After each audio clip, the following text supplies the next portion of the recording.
The next section of our day is going to be focused more on some of the design elements of our focus on waste, and also research of user behaviour. So when I first started looking at e-waste and electronics reuse and secondary markets at Intel, I did a little bit of background research to find out who else is working in this space, doing user research on secondhand devices and the problem of bringing devices back after they've been put out in the world. And somebody I started snooping on and trying to get to know was our next speaker, Carrie Snyder. So Carrie has an incredibly interesting personal background in the industry for electronics, which I'm sure she can share with us. But she also did some research that I have not seen anything better on the topic of electronics non-use and the reasons why people have trouble breaking up with their devices. So we're going to have an overview of this great research in this session. We're also then going to be joined by one of our illustrious professors here at UTS, Professor Cameron Tonkin-Wise. I think because these topics are slightly different, although I think they will go well together overall, we'll have some questions straight after for Carrie, because she may want to get on with her Sunday as well. She's joining us from the Great Pacific Northwest in the US, and it's obviously Sunday there, so you can depart and get on with your evening, Carrie, once you've taken questions. So one other reminder, housekeeping-wise, there is going to be a tour of one of the labs here, the Material Ecologies Design Lab, at lunchtime. So for those of you here, there'll be somebody waiting to escort you once we break for lunch, and it'll be wonderful to see some of the in-practice work that's happening on design, since that's what we're here to discuss. So thanks, Anna, for organising that, and we will be looking forward to it. So without further ado, Carrie, it's really great to see you. Thank you so much for accepting our invitation to speak. Carrie's consulting business, More Than Sustainability, is a real pioneer in this area of working with business on hard problems. And that's something that we just heard a lot about from Sarah and Nicole. So Carrie's going to give about a 20-minute paper on this research, and then we'll ask some questions of her. If you're ready, Carrie, please take it away. All right, I'm going to go ahead and share my screen, and let's make sure that seems to be coming up as I can see. Okay, great. Thanks for the introduction, Mel. And I'm happy to join you. I'm also glad everyone got coffee. It's always nice to come as soon after food as possible.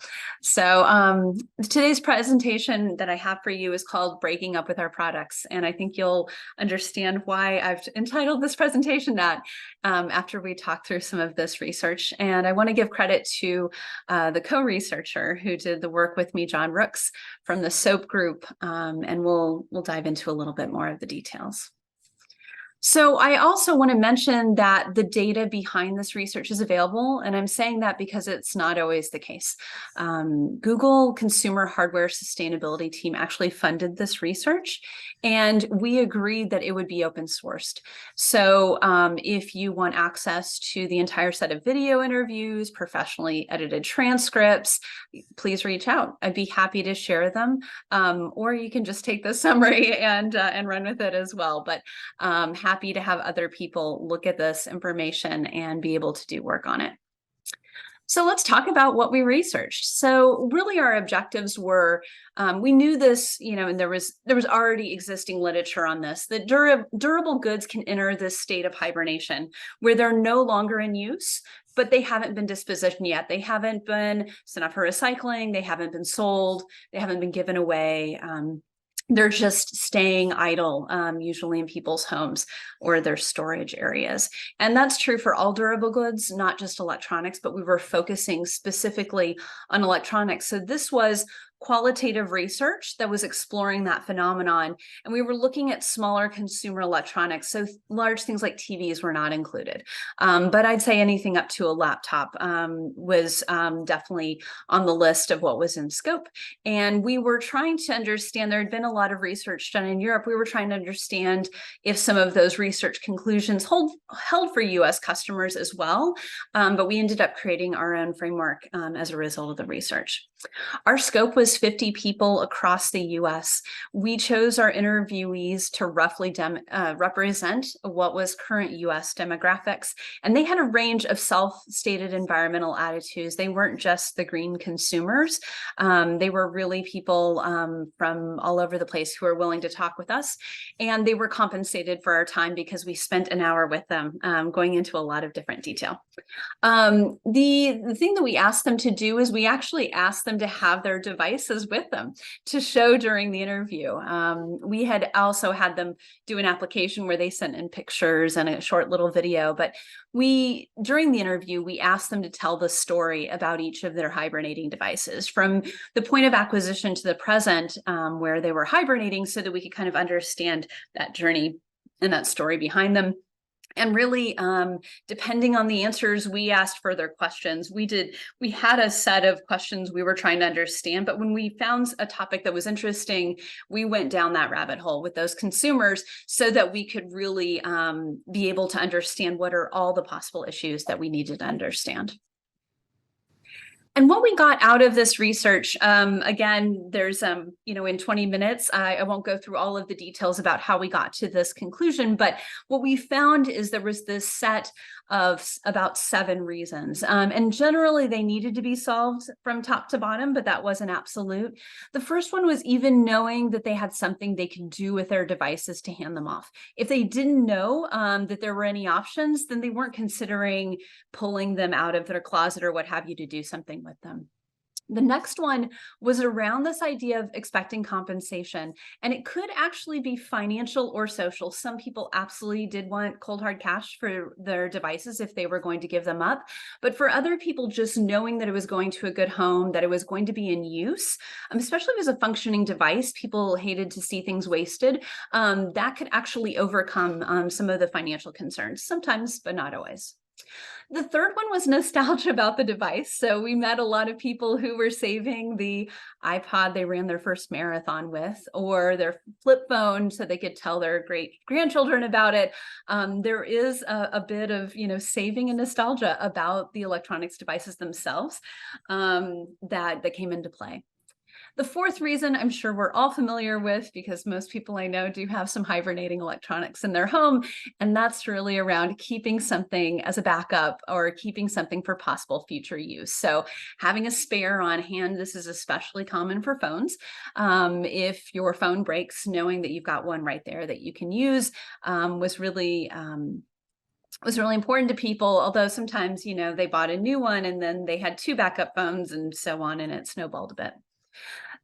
Reasons number E1 and E2 are related both to data, so we've numbered them accordingly, but they were around both needing to get old data off your device, which is E1. For example, my wedding photos on this old laptop, and I no longer have the power cord, or the operating system got corrupted. I know they're on there. I need to get them off. I'm not going to give up this device until this data is retrieved.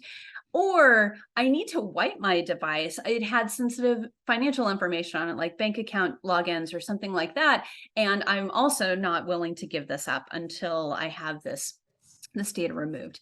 And then finally was really when you actually get around to handing off the device, it has to be convenient, right? And I think when a lot of people think about solving this problem, they focus on F, and that's important, but all of these other reasons also come into play too. So let's talk about that. This is an example of the barriers for one interviewee. Across the top, you can see the set of products that they had: a 5-year-old smartphone, a 4-year-old smartphone, smartphone, a tablet, a laptop, Bluetooth speaker, and my Zoom is covering it up, smart speaker. And so when we went through the interview as we were talking, you can imagine that there's a lot of different combinations if you think about all of these different reasons and all of these different devices that people had. And by the way, 6 was about the average when we talked with people.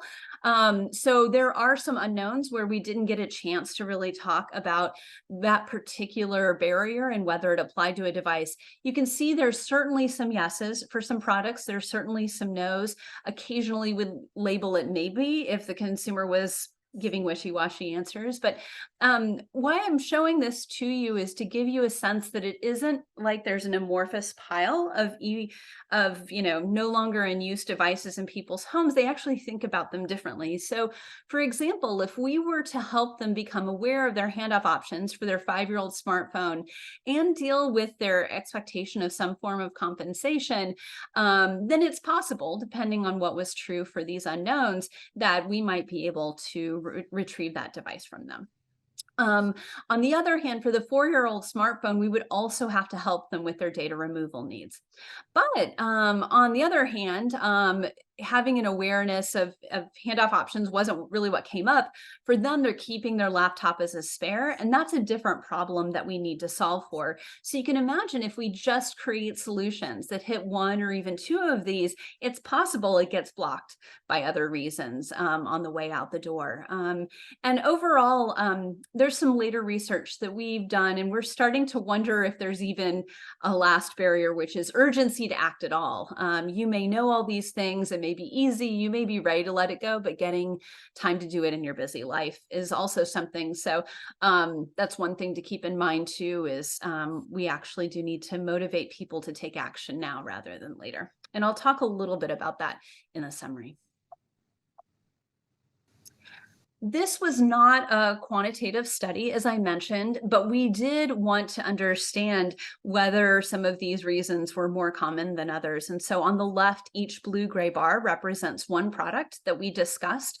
We talked with 273 items with our 50 interviewees. And if the barrier was present, then it came into this. And you can see they're roughly the same. I mean, of course, E1 is a bit less common than D, which was having to remove data from your device, and D was around keeping it as a spare.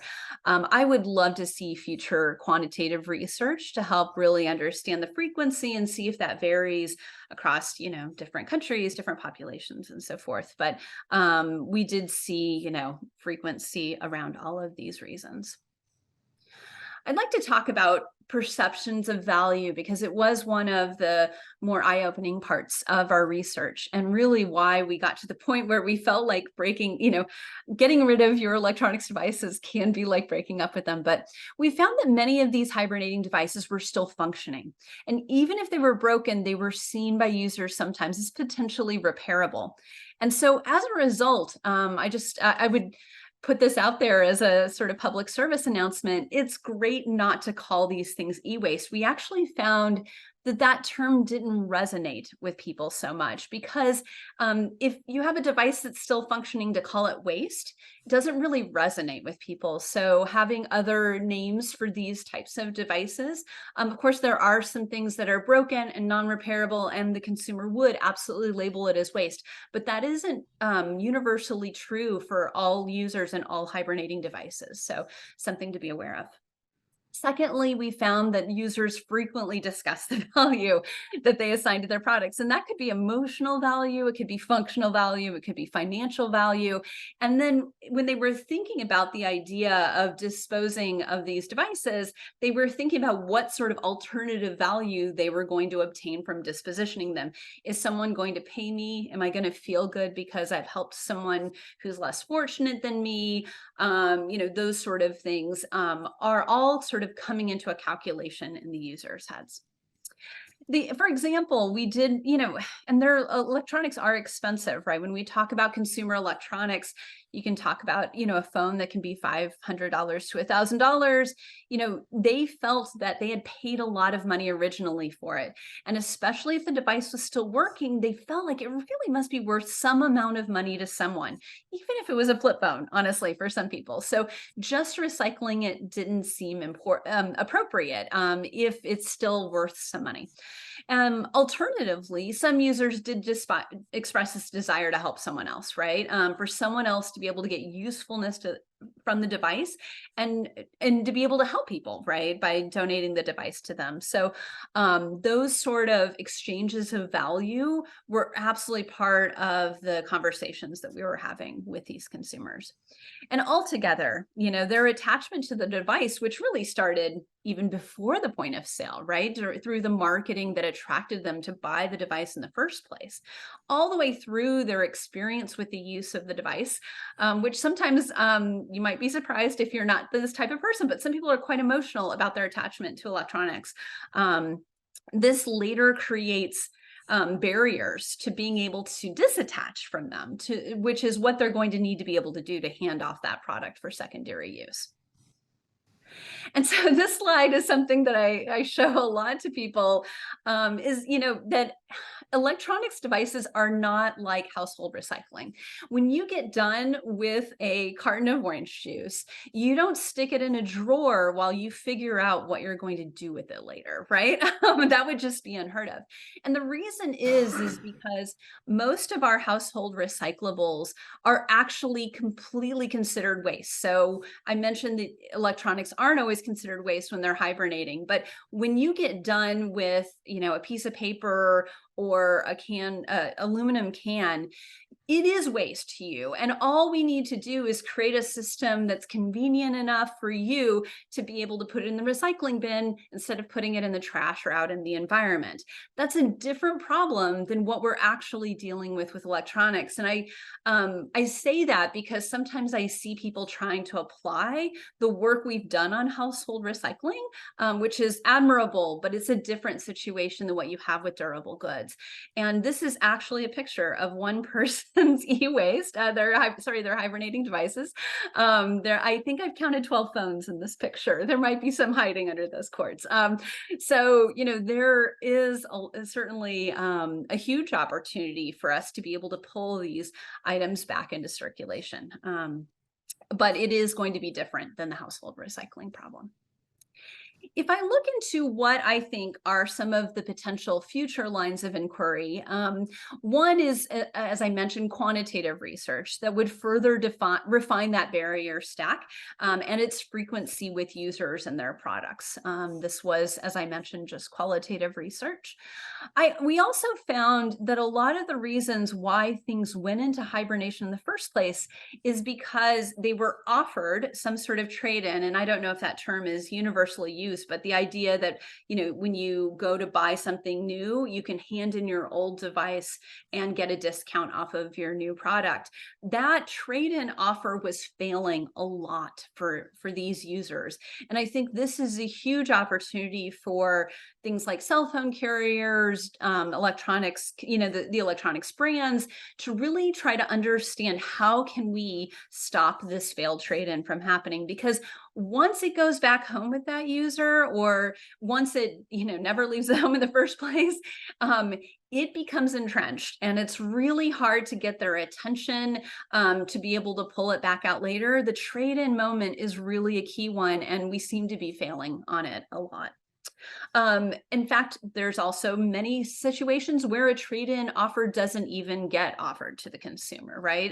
There are plenty of electronics that don't seem to normally be part of these trade-in programs, and that's something I think we should also think about as an industry. Also, formalizing more of the ways in which users assign value to their hibernating products. We saw some of those lenses around it, but we didn't try to create a formal framework around it. And perhaps there's other research in general about value that could be applied here, but we'd love to see that. aligned with the electronics world. And this one, I put in bold. I really think this is important. And it has to also do with getting people to take action urgently around recycling their devices and not just holding on. And before I read this line, let me explain what I mean by give you some background here. So when we talked with users, we asked them how they felt about throwing electronics in the trash. And generally, as long as it wasn't cords or batteries, they felt it was bad. No matter what their environmental, awareness was or what have you, generally people knew that throwing electronics in the trash would be bad. They also generally know that recycling it would be good, or reusing it or donating it or what have you. But when we talk about this sort of in-between situation, which is what they're in, where these devices are hibernating, they see them as environmentally neutral. But the reality is that the more devices that are kept in hibernation, the less that are available for recycling. That's less materials and potentially more that we have to go mine. I'll let the people who do those calculations to figure that out. But the idea is it's not as environmentally neutral as that people might think. And so we really came out of this research feeling that unless we are able to communicate that to consumers, that it will be difficult to create any sort of urgency around the recycling, because as long as you have space in your home and it's not bothering you and you're not ready to remodel or redecorate or something like that, you'll keep that in. And we actually saw people who moved multiple times with hibernating electronics devices. They just got put into a box and moved to the next home. So really figuring out how to message this tricky environmental message to them around the fact that hibernating products are not really neutral could be important to helping establish urgency. And when we talked people through it, they actually did get it. So it was really just a matter of finding a way to communicate that more succinctly. The next one was around having a deep dive. How do we help consumers separate their nostalgia about the device versus their nostalgia about the data on the device, making sure that if it's just your pictures you want and you really don't have a lot of attachment to your laptop itself, how do we make sure that if we just retrieve those pictures for you, then you're going to be okay to let go of those devices? And then I'll also say there's plenty else that could be figured out. We actually had these approximately 50 hours of interview videos and 385,000 words of conversation with these consumers. So I'm sure there's plenty more to discover in this. With that said, I think I'm a little bit early, but that actually leaves us time for questions, Mel, if you'd like. This was originally a 3-hour presentation to go through all of the research and show video clips and so forth. So I've definitely very much shortened it for you. So if you would like to learn more or have questions or would like access to the data, feel free to reach out. And this is my contact information.